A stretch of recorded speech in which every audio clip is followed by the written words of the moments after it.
Hello friends, welcome to the Point. In today's session, let's discuss about development policies and experience during 1947 to 1990. So let's see how our Indian economy was on the eve of our independence. It is very important to know something about our country's economic past as we learn its present state and future prospects. The structure of India's present day economy is not just of current making, it has its roots in history, particularly in the period when India was under British rule, and this lasted for almost 2 centuries before India finally won its independence on 15th August 1947. And the sole purpose of the British colonial rule in India was to reduce the country to being just a supplier of raw materials for Great Britain's expanding modern industrial base. Low level of economic development under the colonial rule. So India had an independent economy before the advent of British rule.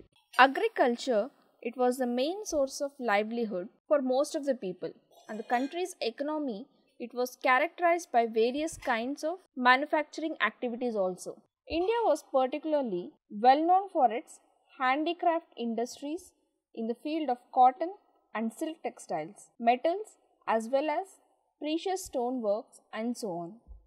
And this product, it enjoyed a worldwide market, which is based on reputation, quality of materials used, and the high standards of craftsmanship. It is seen in all imports from India. The economic policies that were pursued by the colonial government in India, it was concerned more with the protection and promotion of economic interest of their home country than with the development of Indian economy. And such policies, it brought a fundamental change in the structure of Indian economy. It transforms the country into supplier of raw materials and consumer of finished industrial products from Britain. The colonial government, it never made any sincere attempt to estimate India's national and per capita income, and some individual attempts were made to measure national income and per capita income of our country, and that yielded conflicts and inconsistent results. And the notable estimators were Dadabhai Naoroji, William Digby, Findlay Shiras, V.K.R.V. Rao and R.C.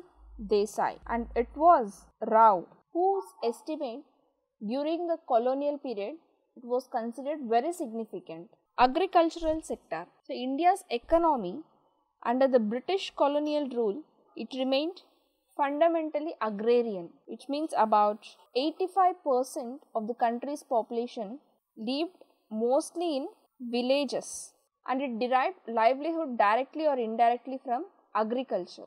And apart from being the occupation of such a large population, the agricultural sector, it continued to experience stagnation. Agricultural productivity, it became low.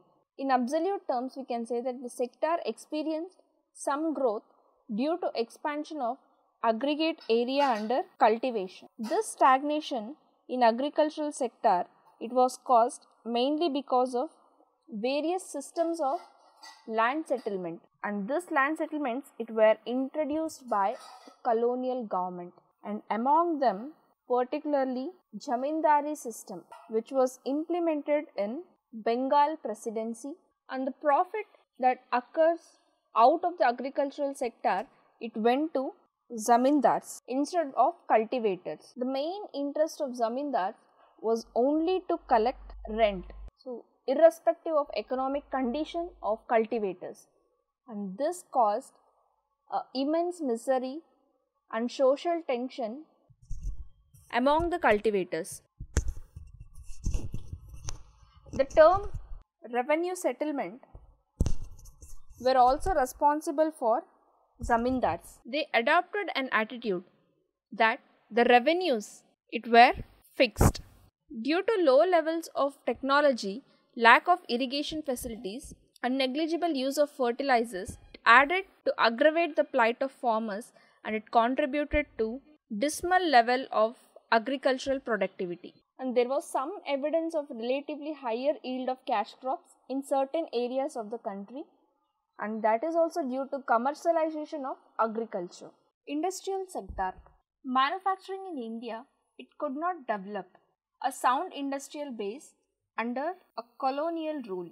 So the country's world famous handicraft industries, it declined, and no corresponding modern industrial base was allowed to come up to take the pride of a place and that was enjoyed previously. The primary motive of colonial government behind this policy of systematically deindustrializing India was twofold.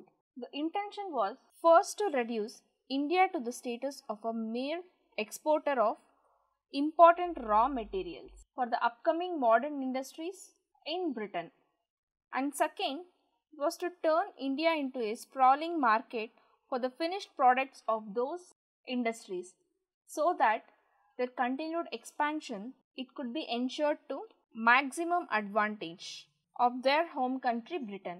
So during the second half of the 19th century, modern industry began to take root in India, but its progress remained very slow, and initially this development it was confined to the setting up of cotton and jute textile mills. The cotton textile mills it mainly dominated by Indians and were located in the western parts of our country, mainly in Maharashtra and Gujarat.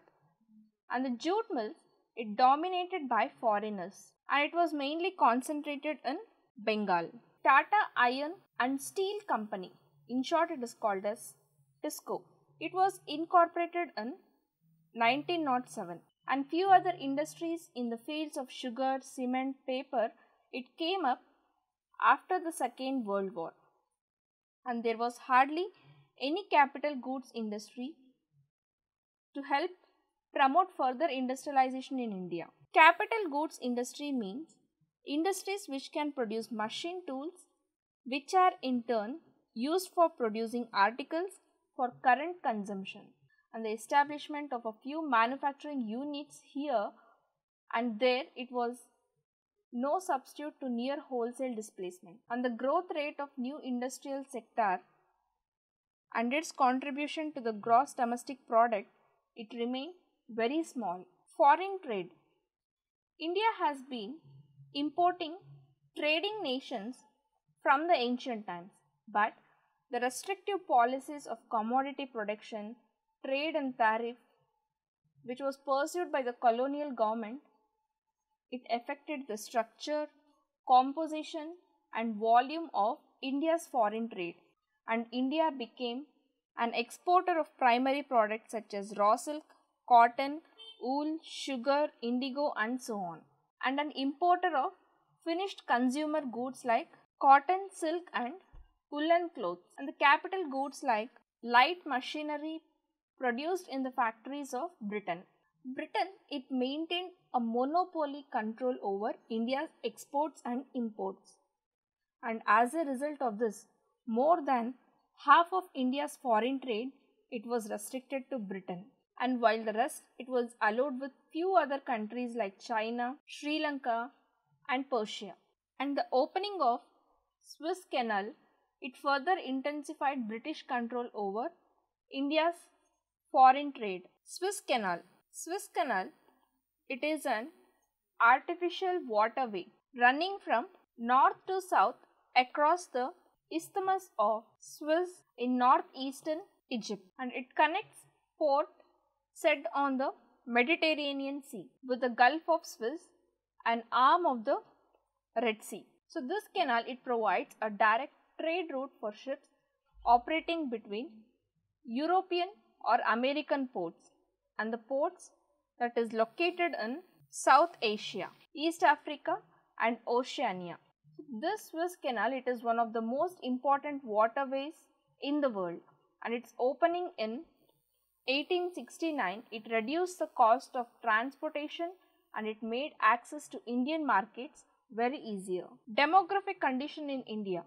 Various details about the population during British India it was collected from the census in 1881. Suffering from certain limitations, it revealed the unevenness in India's population growth. And subsequently, after every 10 years, such census operations were carried out. And before 1921, India was the first stage of demographic transition. And the second stage of transition began after 1921. Neither the total population of India nor the rate of population growth at this stage was very high. And overall, mortality rate, it was very high. Occupational structure.